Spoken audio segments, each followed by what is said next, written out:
Salzburg Castle provided the stunning backdrop for the start of the Red Bull X-Alps on Sunday.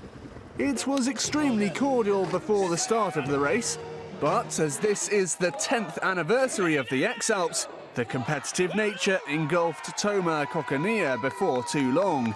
He made the early breakaway. Gaisberg Mountain stood in his path.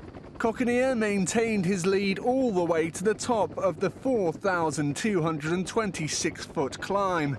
Athletes can only travel by foot, or they can use a paraglider. There was no doubt how Coconea was getting back down the mountain. Unfortunately for Coconea, second-place Thomas Hofbauer won the Gaisberg Trophy because Coconea had deviated from the set race route. 31 athletes from 21 countries are competing in this year's event, which sees them travel 1,031 kilometres from Salzburg to Monaco via 10 mandatory turn points.